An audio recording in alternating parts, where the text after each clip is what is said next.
to. I'm the one playing the slides, and nobody told me. So who do we ask? And let's go do it now. Yeah. All right. Well, I know a woman who, for $60, can do all that for you. A good $60.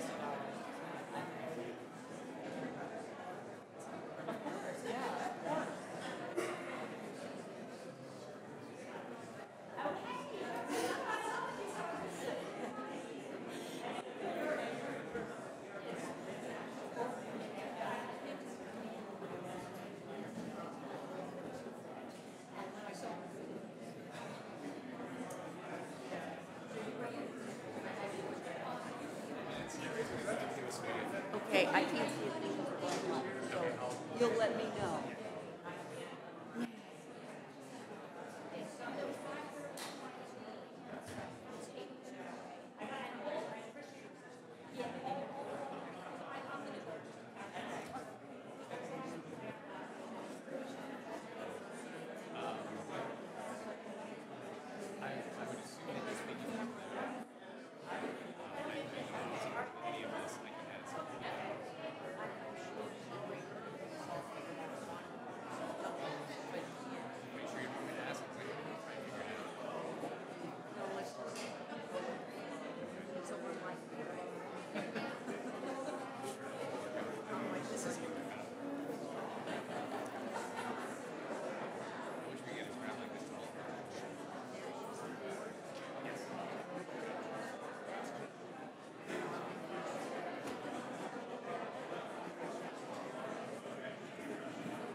seats. I don't know what is going on.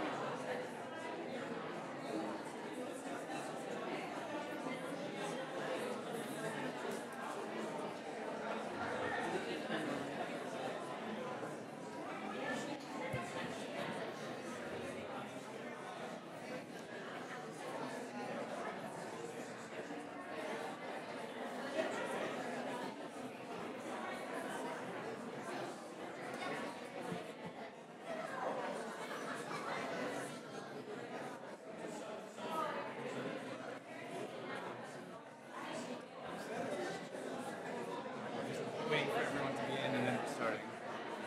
I don't know.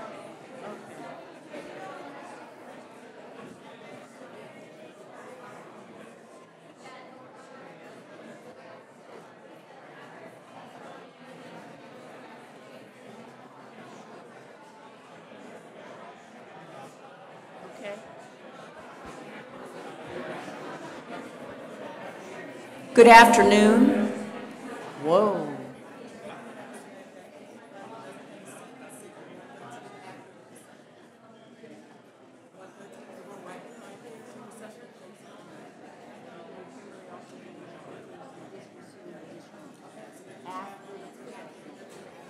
Yeah. Good afternoon. I'm Karen Lloyd, retired Army Aviation Colonel and Director of the Veterans History Project here at the Library of Congress. Please stand as you are able as we receive today's honorees, the Code Girls of World War II, followed by loved ones from across the nation, each of whom is holding a photograph of his or her beloved Code Girl. And please remain standing and hold your applause until all are seated.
Carrie, Carrie, Carrie, Carrie, over there.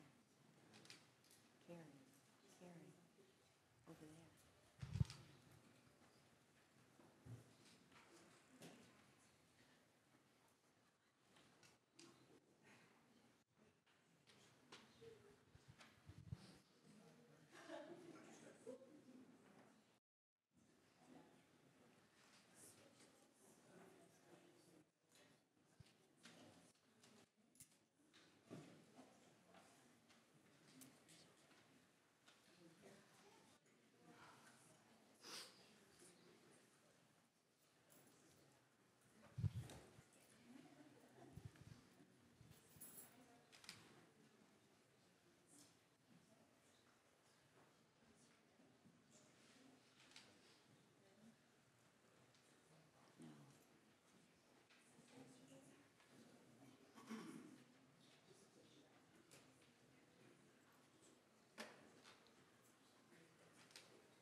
Thank you for coming.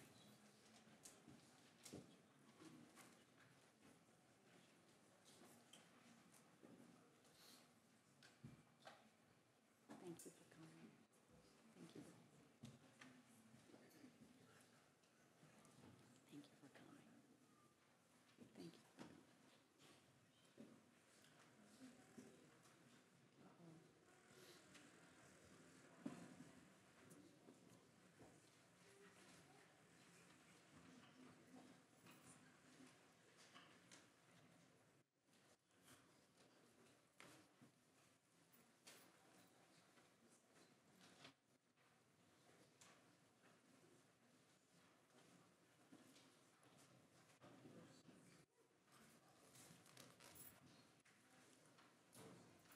you. And let's give these amazing people a round of applause.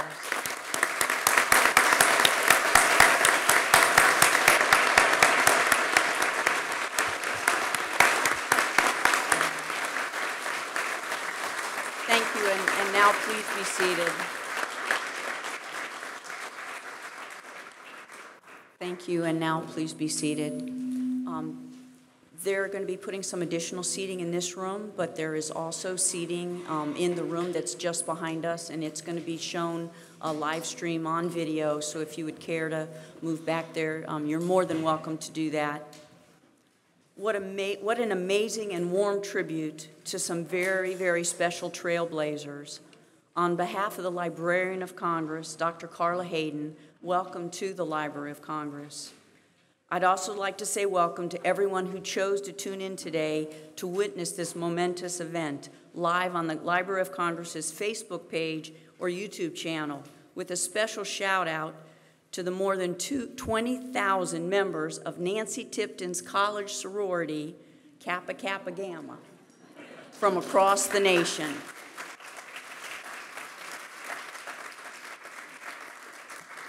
And a very, very special shout out to Code Girl Dorothy Dot Brandon Bruce, who couldn't be here with us today but is watching from Richmond, Virginia.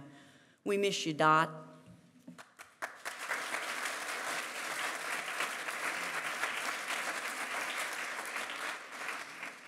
If you've been a friend of the Library of Congress's Veterans History Project for more than a year, then you may recall that we were in this very same room last March celebrating Women's History Month. At that time, we were hosting a book talk with the New York Times best-selling author Liza Mundy, who wrote Code Girls, the untold story of American women codebreakers of World War II. We are excited to have Liza back with us today, as she will provide historical context to these women's remarkable service. But I want to make it clear that today's Women History Month event is the Veteran History Project's way of showing a long overdue public appreciation on behalf of a grateful nation to the World War II Code Girls, including those who are no longer with us. As a woman, I understand there are some things we prefer not to discuss. But today, I'll make an exception because the Code Girls who are with us today, while they may not care to admit it, are all in their mid-90s and older. Imagine, still traveling after all these years. I realize it's no small feat for them to join us today in person, which makes their presence all the more special. I had the privilege of spending some time with them, getting to know them earlier this morning, and all I can say is, wow. I hope to be as spry and sharp as they are when I hit my mid-90s. If I had known being a math or linguistics major was the secret to longevity, I would have changed my college plans. If there's any students listening, please take note. The Veterans History Project collects, preserves, and makes accessible the stories of the United States military veterans who served from World War I through the current conflicts, so that future generations may directly hear from them and better understand their selfless service. To date, we have over 110,000 collections in our archives, and that number grows daily. Our collections include video, audio-recorded oral history interviews, photographs, letters, military documents, journals and diaries, and even two-dimensional artwork. We not only highlight existing collections, but we continue to solicit volunteers from across the nation to gather the stories from the veterans in their lives and their communities. So we hear their first-person reminiscences, personal philosophies, and the creativity so we can preserve it. In doing so, we all better understand our history. You may be wondering how a project that focuses on oral histories and other materials took on the role of hosting a reunion for Code Girls. Well, very much like what we do, it all started with a research question. As part of the nation's library, research is at the crux of everything we do. We don't just collect materials and tuck them away on a shelf, never to be seen again. We are in constant communication with researchers, authors, scholars, filmmakers, family members, and the general public, all of whom are looking for authentic, first-hand accounts that cannot always be found in textbooks or official service records. So when Liza was conducting research for her book, she contacted the Veterans History Project as one of her many vital resources. Once the book was published, the outpouring of interest in the Code Girls was nothing short of amazing. As the people read their books, they recognized bits and pieces of their mothers, their aunts, their grandmother's history, a certain mystique surrounding her role in the war effort, unexplained military documents among her personal belongings, hidden photographs she just wouldn't talk about. Soon an online community began to take shape, and many wondered why, it seemed, the Code Girls had been all but written out of history. The time is now, they said, to publicly honor these women for their brilliance and bravery. The only thing left to do was find someone willing and able to host what is now known as the first national reunion for these historic changemakers. Fast forward a few months, and here we are. As she comes forward, I'd like to thank Liza for allowing her research to be the spark that lit this fire, that encouraged the Veterans History Project to coordinate this event. It has been a labor of love. Liza, ladies and gentlemen, I present to you Liza Mundy.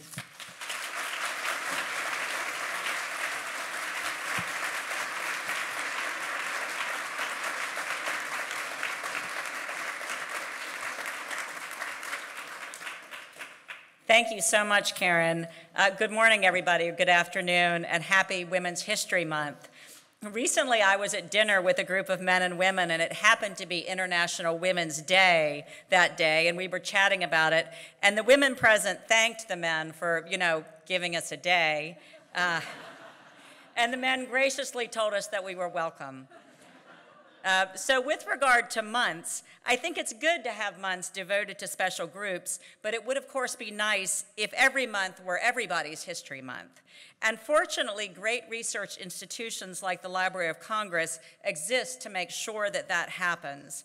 And I want to thank Karen and Lisa Taylor and the staff of the Veterans History Project for maintaining such a wonderful archive of recollections of our nation's service members, and through the contributions that the families are making today to augment the holdings of the Veterans History Project, you're making sure that the women's experience is ever better recorded.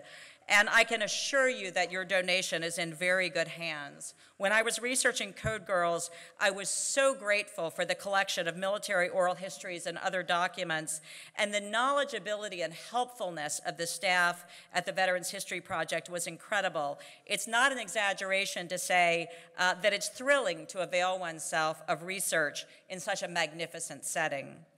It's also daunting and thrilling to speak in a setting like this. But if you want to talk about daunting, I recently had an experience that was even more challenging. I had to talk to a group of 5th graders. There's a young readers edition of Code Girls, which means that the inspiring story of the Code Women is being imparted to girls and to boys to tell the story of women's contributions to what was early computer coding and research, as well as code breaking. I was very nervous because 12-year-olds are a tough crowd.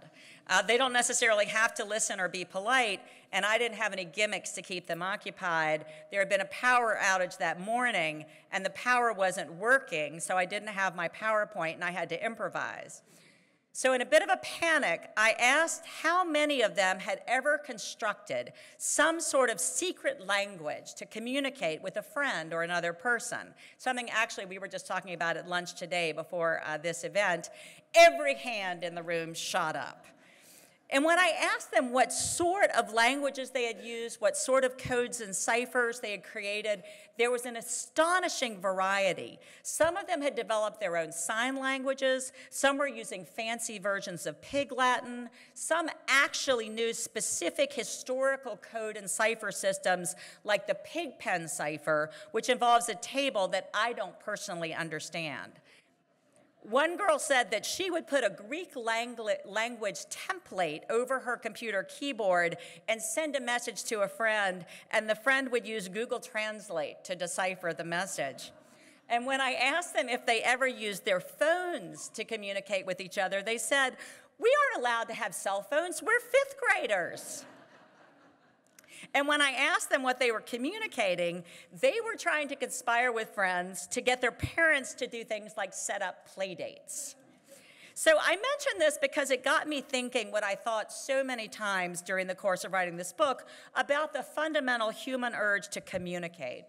And since the origins of language, since the origins of our ability to write and speak, it has been our impulse to communicate urgently with someone who's important to us, often with the hope that the enemy won't be able to understand. This happens in wars and military settings and diplomacy and the conduct of government, where there is a real enemy, often. But for children, the enemy, of course, is us, right? The adults and parents. But the topic of communication is so fundamental to why we are here.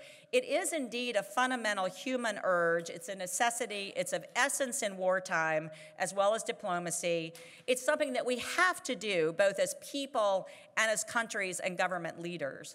But what struck me also interviewing the women for my book is that they were unable for so many years to communicate to anyone the importance of what they had contributed during World War II at this crucial moment for the world. To give you a sense of what that was like for them emotionally, the central character in my book, Dot Braden Bruce, who Karen mentioned, she worked during all of World War II on what was called 2468, the water transport code, which was being used by the Japanese supply ships who were supplying the Japanese army. It was one of the three most important code-breaking operations of World War II. So after the war, she had two younger brothers who were both in military service. They both fortunately survived the war. And when they came back, they both had jobs involving top secret security clearances.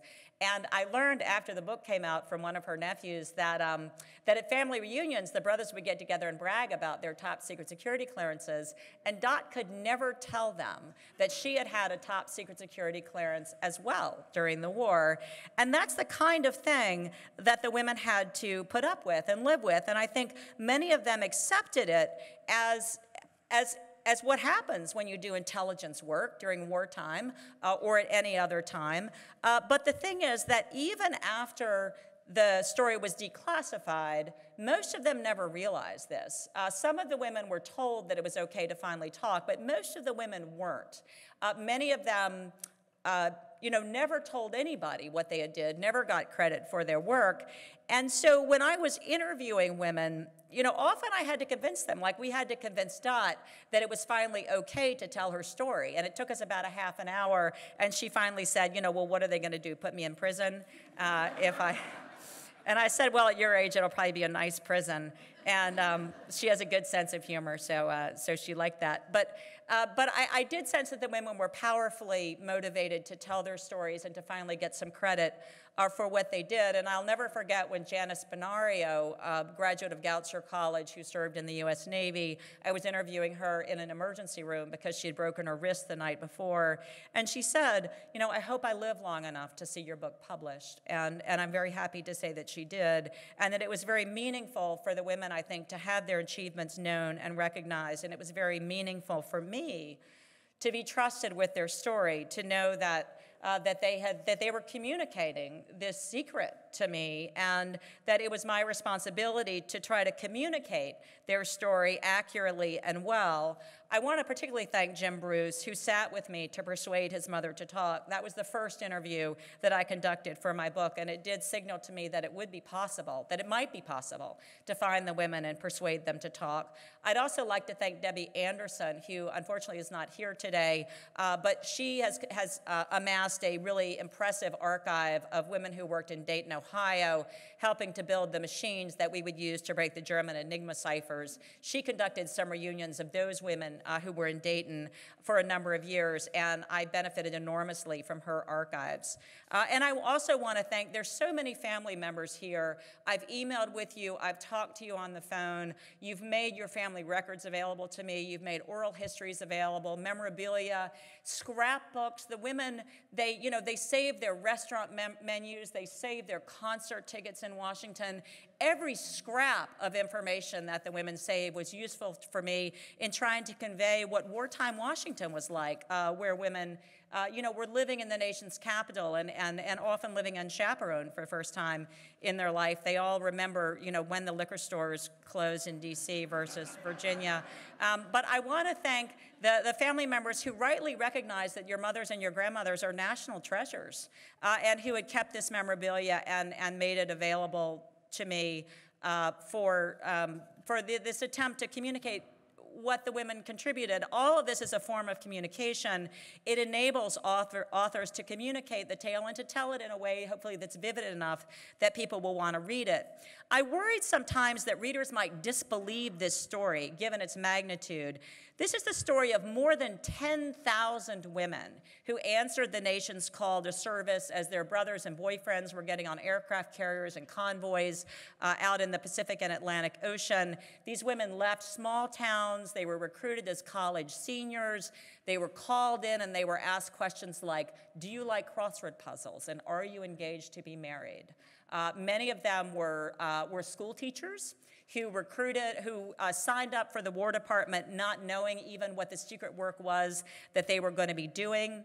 They came to Washington, and generally their welcome to Washington was being told that they would be shot if they talked about the work that they were doing during the war. So that was their greeting upon arriving in the nation's capital. And I worried sometimes this was an untold story.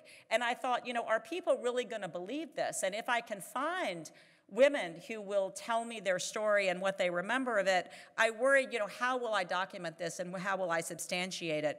So once again, I'm so grateful to the Library of Congress for providing the records to help document this story, and to all of the families who had saved all of these letters and as Karen mentioned, just snippets of things that they sometimes didn't even know what had happened, what had gone on. Most of these women would not tell their families what they had been doing in Washington, but the families knew that their records were important, and they saved them and made them available. And I guarantee you, I read every word, and it all was grist for the mill of trying to communicate this story.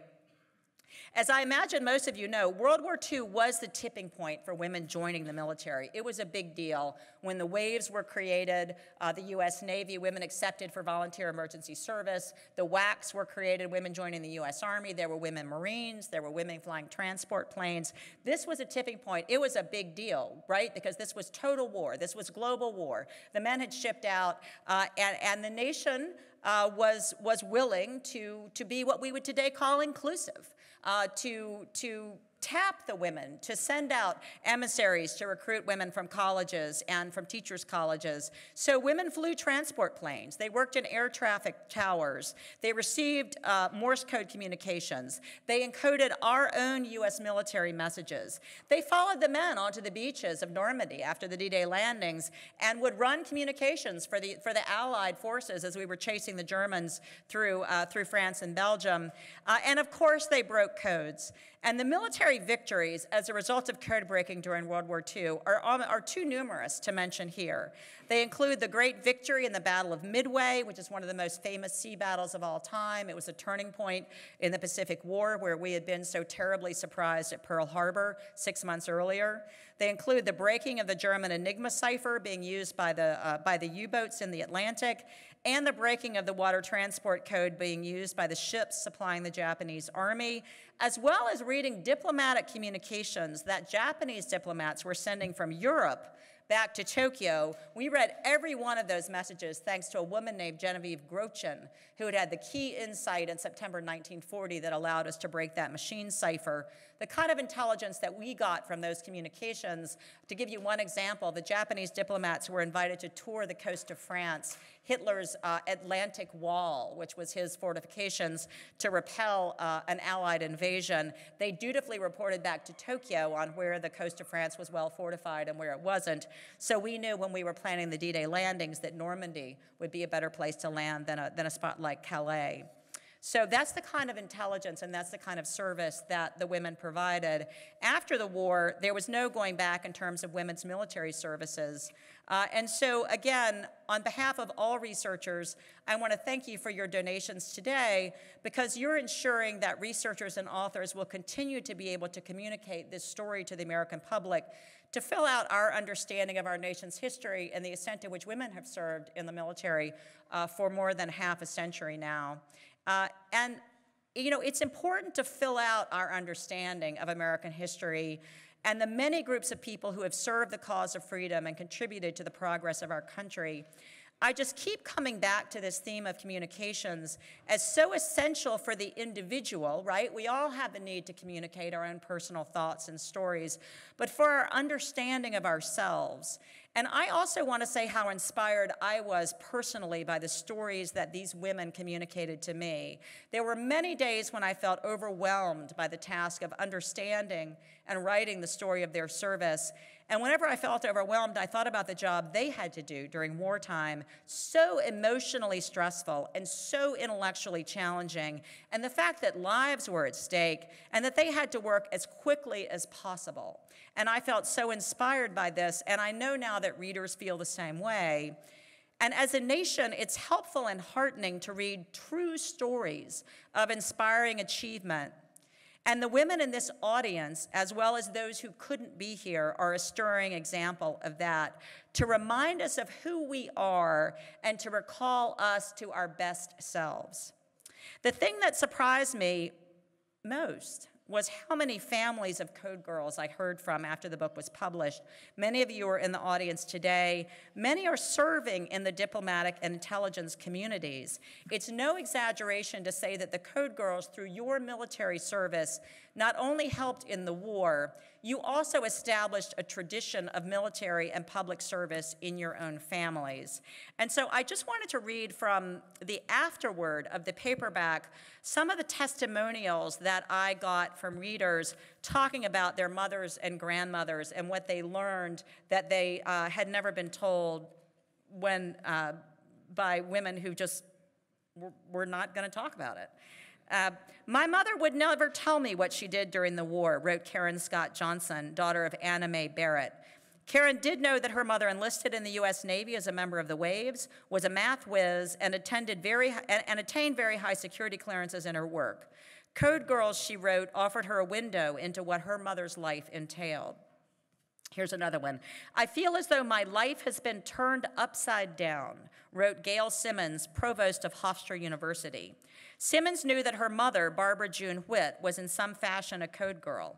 She served in the WWII, went to boot camp at Hunter College, and would, if pressed, say that she did work with codes, but like the women you described, she would not crack and give anyone in the family any details. It was clear that something about the experience had affected her deeply, but she opened up to no one. Reading the book, Gail wrote, it all suddenly makes the snippets I knew about my mother add up, and it has taken my breath away. It has brought a feeling of closeness with my mother that I almost never had while she was living. Ginny Landis wrote to me about her mother, Mary, who had graduated from Montana State College with a degree in math and science before joining the WWII. Mom never mentioned her service until at least 50 years had passed, Ginny wrote. She died in 1992, and we had not asked her any detailed questions.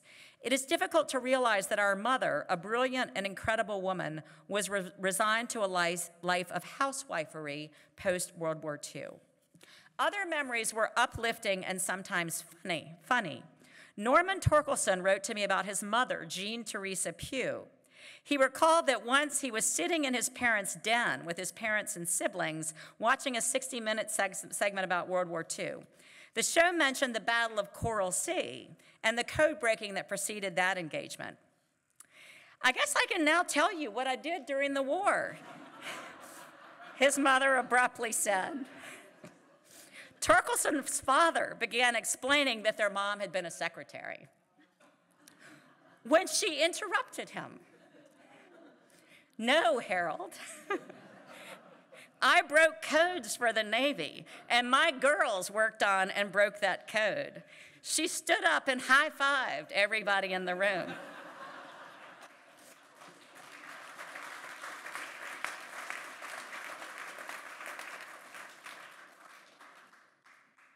Dad was speechless. Norman remembers. So I'll just end with my favorite one. This is one of they're all my favorites. So this was at a book talk. A man came up to me afterwards, and he recalled that both his parents served with the Navy during the war. His mother was in Washington, his father was in the Pacific. He knew they were both in code breaking, but they would not say more than that, not even to each other. One day he took them to the Cryptologic Museum in Fort Meade, where there is a version of the purple machine that was used by the Japanese diplomats. They were using a machine that was called purple.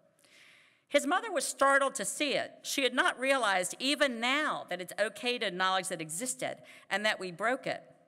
I worked on that machine, she told them proudly, to which her husband replied, "You worked on purple? I worked on purple." They belonged to the same code-breaking chain and did not even know it. And so finally, this experience also made me think that we should all ask the people in our families, especially the service members, about their lives and their pasts to understand what has come before. I'm very grateful that we are living in a time when the stories of women, people of color, and other once marginalized groups are more and more becoming a known and recognized part of our history. I think of the Code Girls as the hidden figures of the greatest generation. And on behalf of all of us who are still benefiting from their tenacity and dedication, I would like to thank them all and thank you for being here today.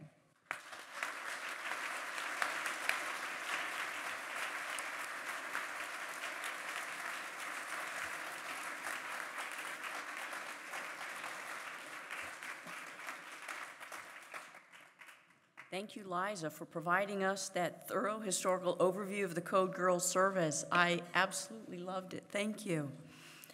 Many didn't realize it back then, but we now know these women were change makers in every sense of the word. The United States, not to mention the world, would be a very different place today if not for these secret code breakers of World War II. Now I'd like to invite Mrs. Nancy Thompson Tipton up to share a few words about her service in the Civilian Army Signal Corps.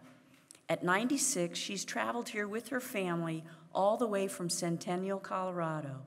Mrs. Tipton shared with us that it is after her service she went on to lead quite an adventurous life, even by today's standards. She worked in advertising, wrote a shopping column for a local newspaper, and proudly earned more money than her husband. Please welcome Mrs. Nancy Thompson Tipton.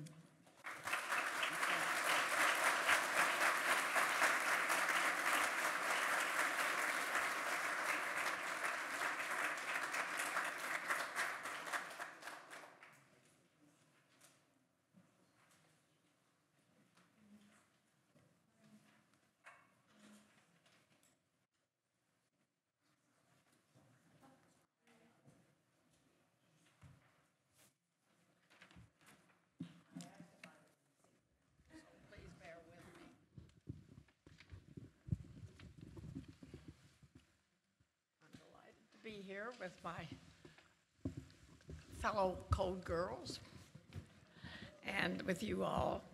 I'm also pleased to have my 3 children and my daughter-in-law, my son Scott, and his wife Martha from Fort Collins, and my daughter Ann from Olympia, Washington, and my daughter Susan from Lakewood, Colorado with me. And I also want to pay special attention to Cammie. Where are you, Cammie? Back there. Her mother was a dear friend of mine at Vassar and was a code breaker. She was in the Navy, so we're honoring her today, too. I don't speak often in public like this, but anyway. I want to thank Liza Mundy for being here, because it's such a special treat to have her here.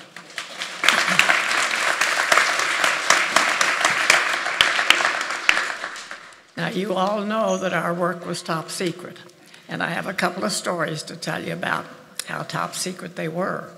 About 5 years ago, my roommate from Washington, who still lives here and whom I will see on Sunday, came to see me, visit me in Colorado with her husband, and I got out my scrapbook, of course, and it was full of, as Liza said, it was full of restaurant menus and football games and bar and cigarette covers. But in the middle of it, she saw this certificate, and I'd gotten a raise from $2,300 to $3,400. And the certificate said cryptanalyst on it. And she said, "What is that?" And I said, "Well, that's what we did during World War II." And she said, "Oh, no, I worked in the library." And I didn't know we had a library. And yet she and I took the bus, lived together, slept in the same bed together, and we never talked about it. And the other one I have to say is about my brother. A year ago, he got the Congressional Medal of Honor because he'd been in the OSS. And he went to one of the cryptology museums here.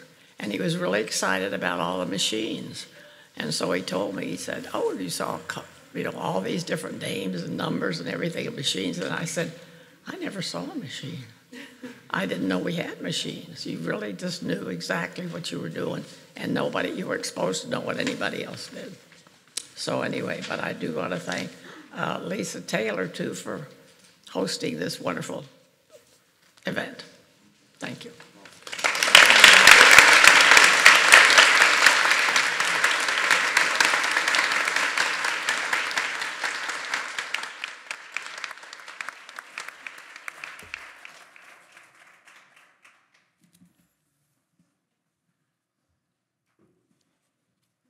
Thank you, Mrs. Tipton. You are an inspiration to us all. Next, I'd like to invite Mrs. Suzanne Embree up to share a little bit about her days as a member of the U.S. Navy Waves. Mrs. Embree is 97 and lives in Mitchville, Maryland. She spent 2 years during the war breaking Japanese secret codes, all the while worrying about her brother who was serving in the Pacific. Please welcome Mrs. Suzanne Embree.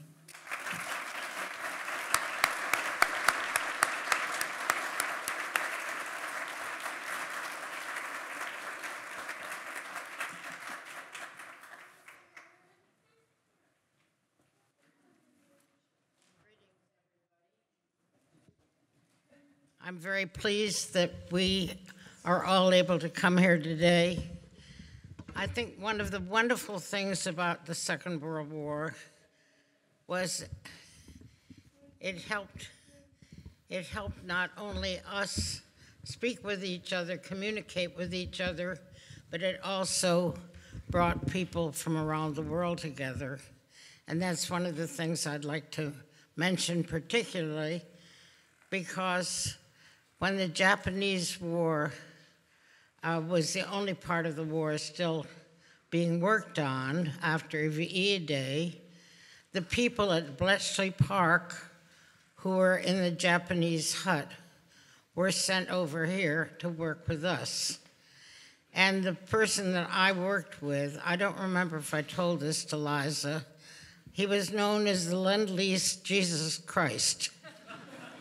He looked very much like the pictures of Jesus that one remembers seeing Jesus knocking at the door. He had the same lean, bearded look, very serious, and he was very serious. I was amazed later when I went to Bletchley Park itself and learned that one of the reasons he'd been sent to us was that he was having a good time at Bletchley Park. He and his wife were teaching everybody a Scottish dancing. He didn't teach us that. We were very sober. I worked primarily with Fredson Bowers. Those of you who went to the University of Virginia are probably familiar with Fredson, who in turn had a wife who was also an interesting character. I never met her, but she wrote a book called The Prodigal Women. And we read that book and we were astounded that he would do this.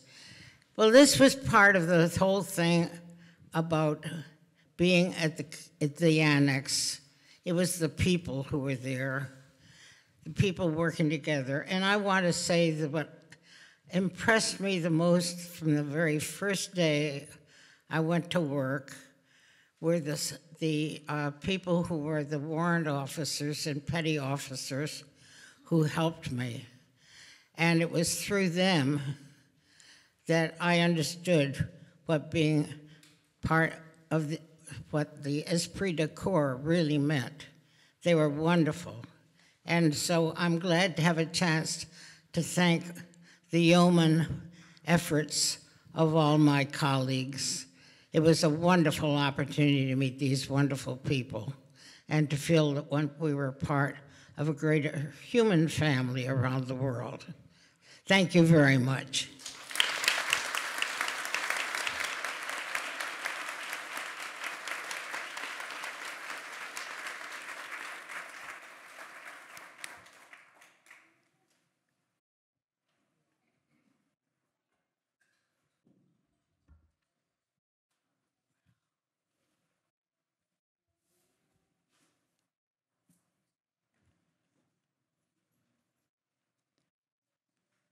Thank you, Mrs. Embree, for sharing with us what life was like for you in the military and for giving us a firsthand peek into wartime Washington. Because so many of the Code Girls are no longer with us, we thought it would be fitting to have someone to speak from the perspective of a Code Girl's loved one. I am thrilled to have filling that role for us none other than William Nye, also known as Bill Nye, the Science Guy.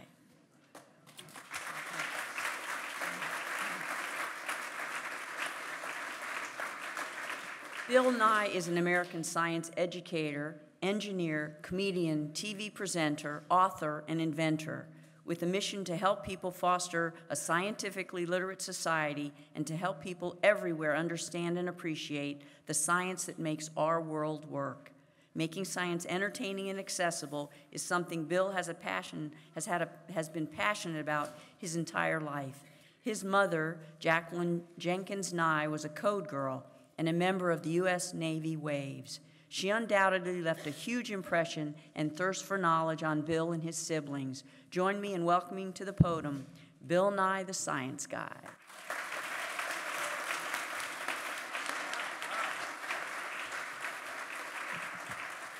Thank you indeed. Ladies and gentlemen, service members, and especially Code Girls.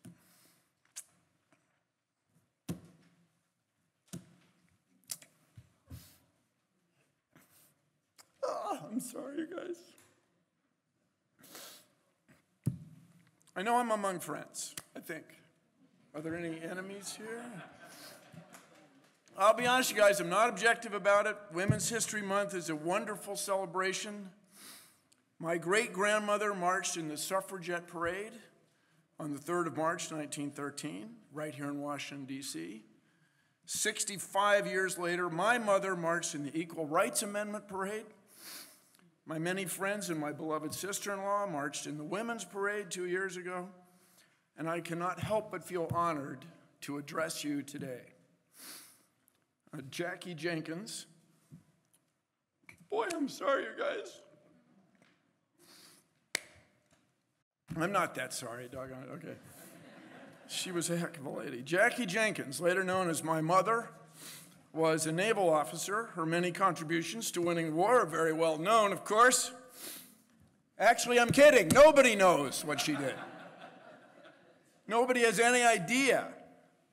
perhaps least of all people like me or members of my family.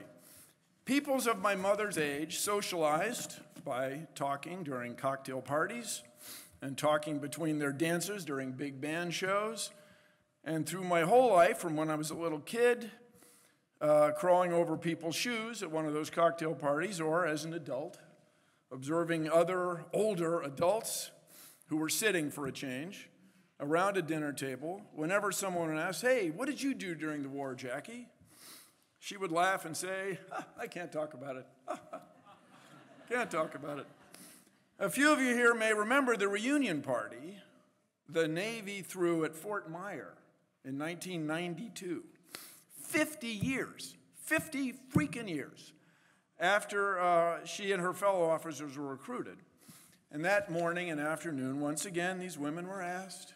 People asked, my nephew asked them, "Hey, what did you do during the war? What did you do from 0800 to 1600 to 0000 and round again during the war years, working those first, middle, forenoon, and dog watches?"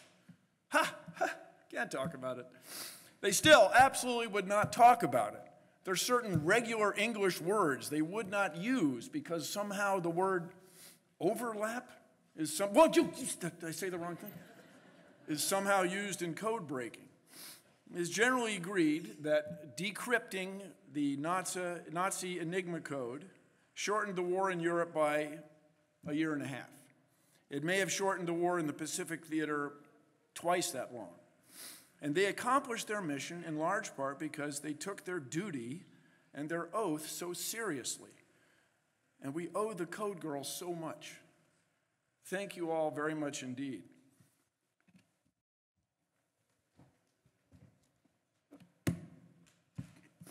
It's not long. I'll get through it.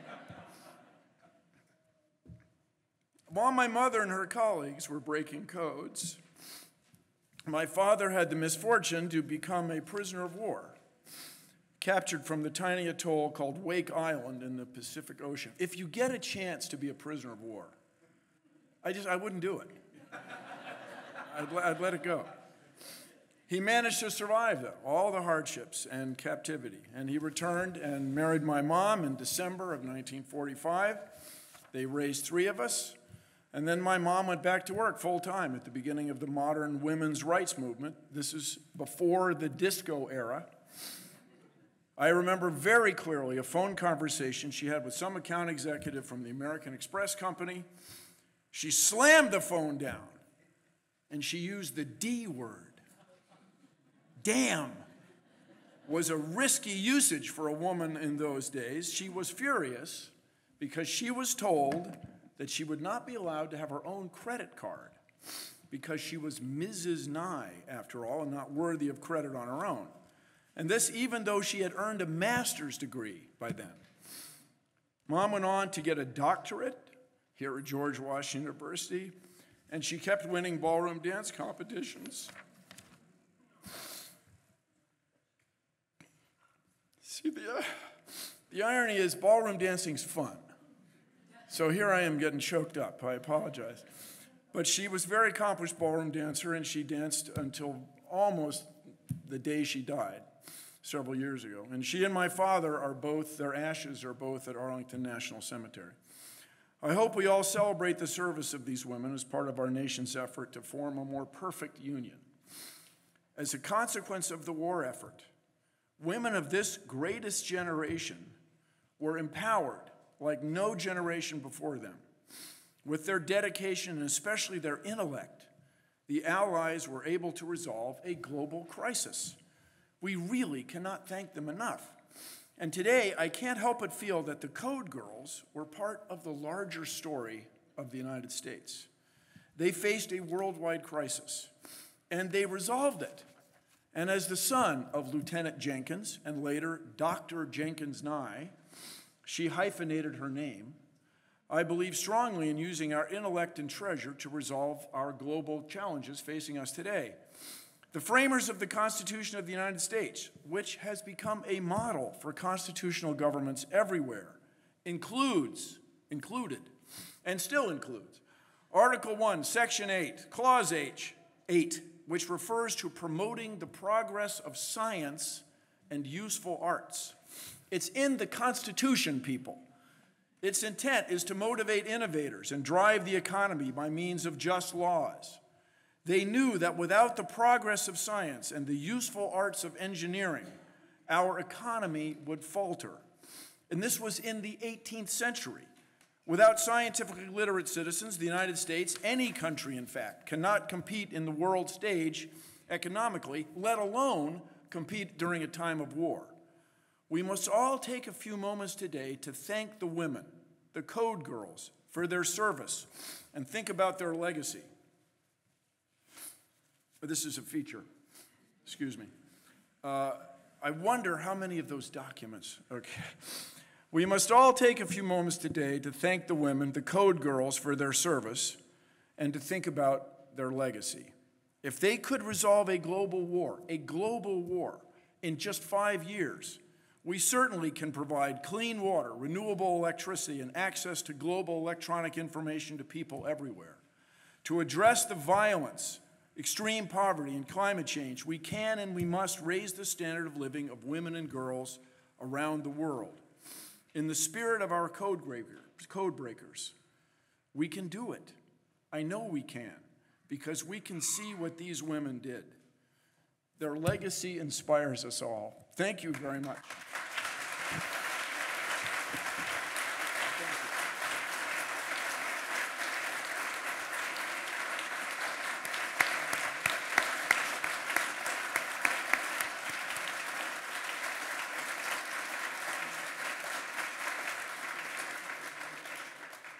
I hope you'll agree with me that Bill Nye did an amazing job representing all of the Code Girls' loved ones here today.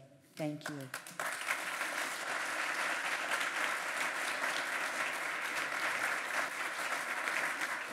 And thank you also for sharing the memories of your mom with us. She was something else, people. And so are you. This is her picture. She was three-dimensional. Like all the Code Girls here and represented, your mom was a brilliant change maker, and we are so grateful for her service. Now I'd like to ask my team to come up and help distribute certificates. Please note that we have done our best job to prepare a certificate for every Code Girl that we were told would be represented here today.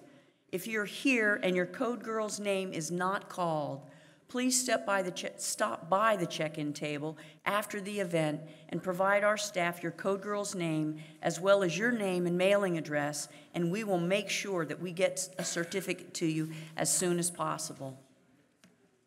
Please follow the instructions of the ushers that are here to help so that we can do this in a reasonably orderly way.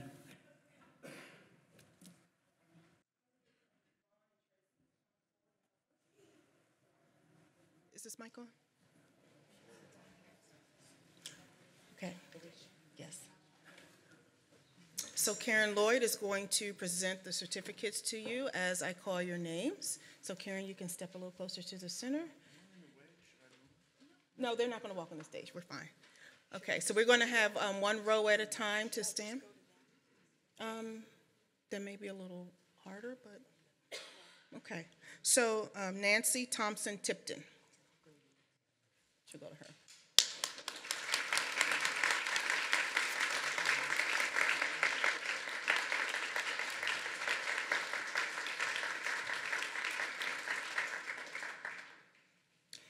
Suzanne Embree, or Suzanne Embree, yes.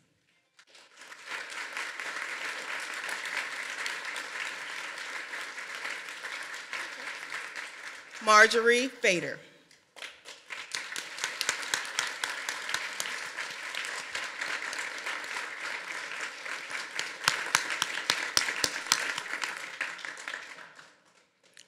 Catherine Fleming.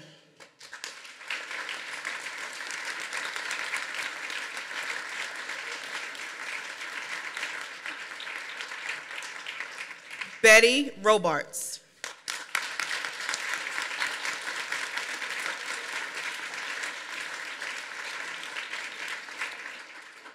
Mr. David Conkey on behalf of Harriet Wilcox Conkey.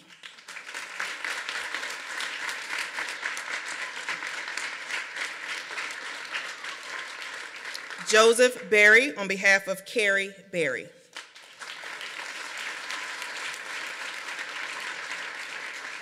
James Bruce on behalf of our beloved Dorothy Dot Braden Bruce.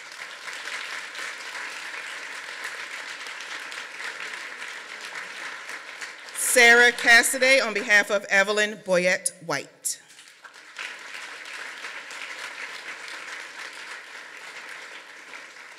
Merritt Chesley on behalf of Carolyn Johnson Kennard.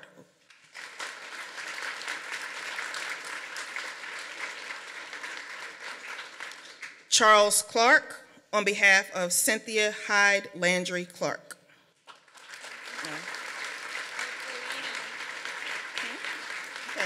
Ann Dowling on behalf of Kathleen Bradley Delaney.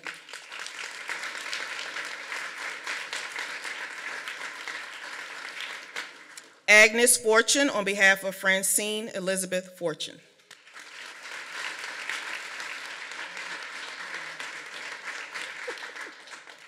Jane Gleason on behalf of Marion Ada Kaiser.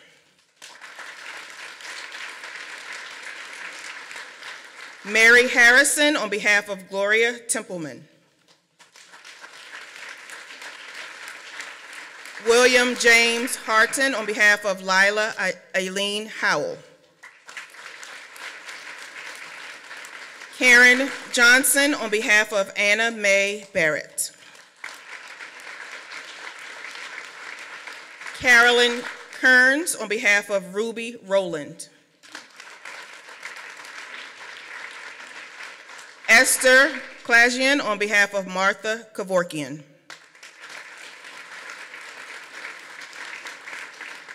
Jillian Longley on behalf of Helen Kent Longley.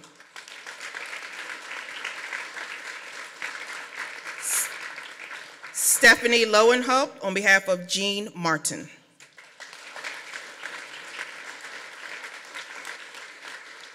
Janice McKelvey on behalf of Sarah Virginia Dalton.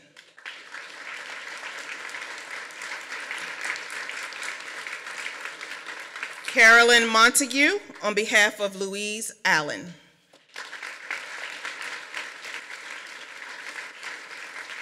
William Bill Nye on behalf of Jacqueline Jenkins Nye.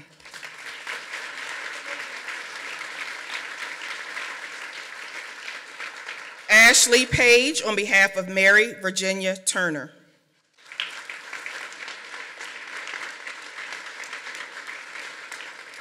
Paul Rockwell on behalf of Bertha Huber Lees.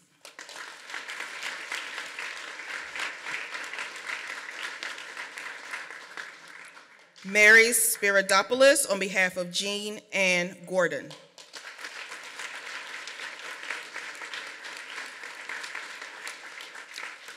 Tom Stitcher on behalf of Margaret Vivian Raynham Stitcher.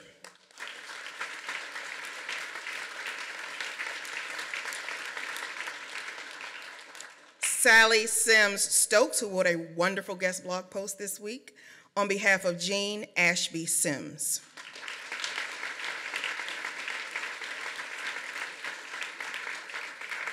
Karen Vaverka on behalf of Ruth Tonry Vaverka.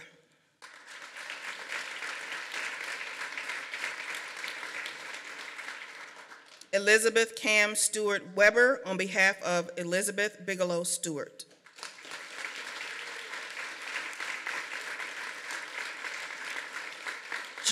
Judy Weinstein on behalf of Jane Schwitzer.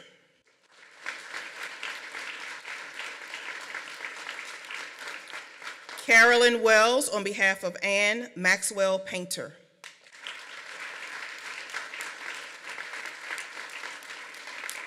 Thomas Woodrow Wilson on behalf of Mary Jane Belore Wilson.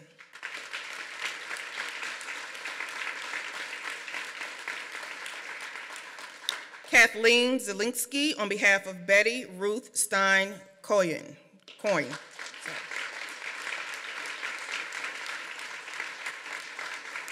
And finally, Carol Milton Zmuda on behalf of Dorothy Mae Milton.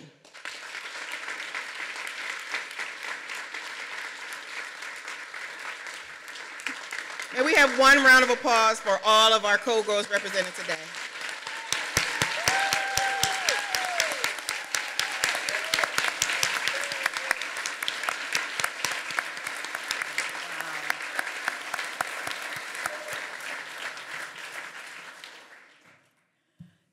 This is where the Veterans History Project gets just a little bit greedy.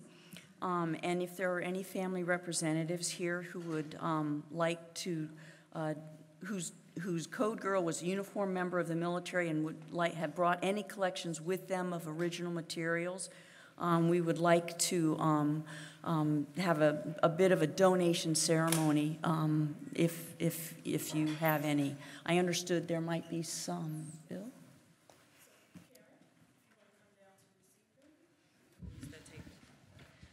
We can just leave this mic here. So if the family members who brought the materials would please stand and come forward now so that you can formally present them to the Veterans History Project.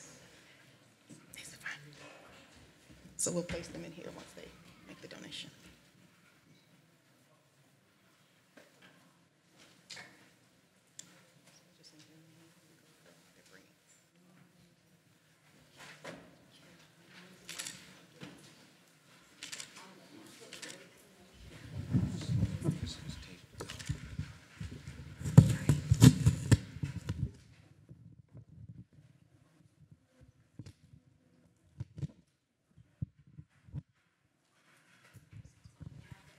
Nation, I cannot thank you enough.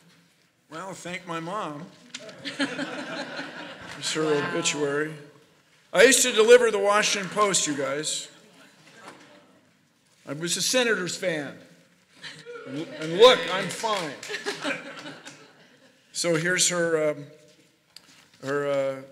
admission papers. I think she got here's some letters. I don't think you're allowed to look at those. And memorandum of information and all sorts of things. Thank you, Bill.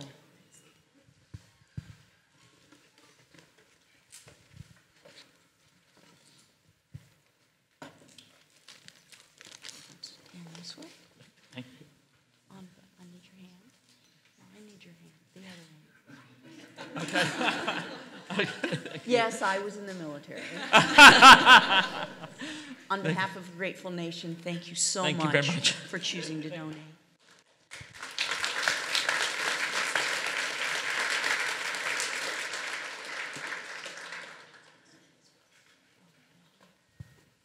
Oh, nice. On behalf of a grateful nation, thank you so much for choosing to donate. Thank you.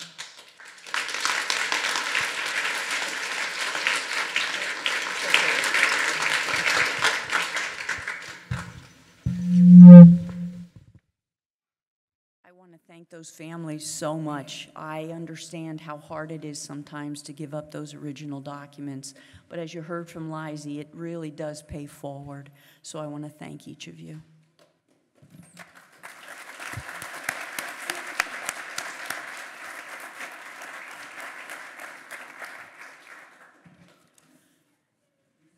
If you're here or watching online and have a U.S. military veteran in your life, living or deceased, no matter what the gender, branch of service, or military assignment, consider donating your collection to the Veterans History Project. For those of you who are here, you could stop by the check-in desk and get a field kit. It tells you everything you need to know, to include all those government papers that you have to fill out. But for those of you that are watching online, you can download it from our website, loc.gov/vets. This way you can ensure that your loved one's story will be preserved safely at the nation's library, never to be lost or forgotten. You have to have a commercial, right, folks? As we bring this reunion to a close, I'd again like to thank each of you for joining us today as we honored some amazing change makers who led the way for women, and I'm one of them. The Code Girls of World War II. Let's give them a great round of applause.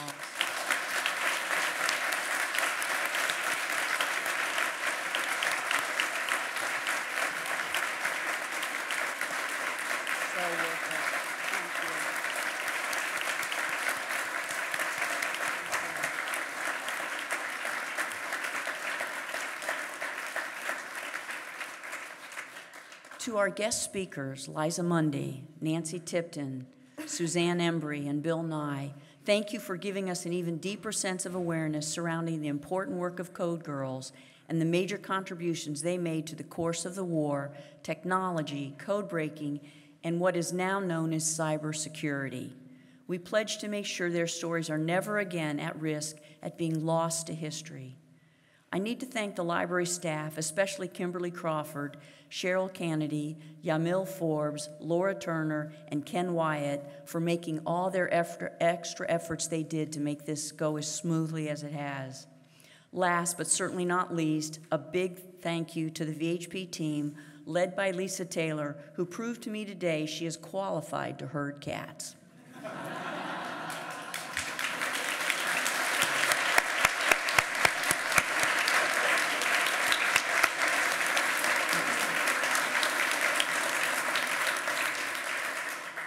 I want to thank Lisa for taking an idea and making it a reality. For those of you who made reservations to take the guided tour of the Jefferson Building, please get your ticket from your family representative and meet your docent near the check-in desk at 2:30. And for everyone else, please have a wonderful afternoon and safe travels home. And again, thank you.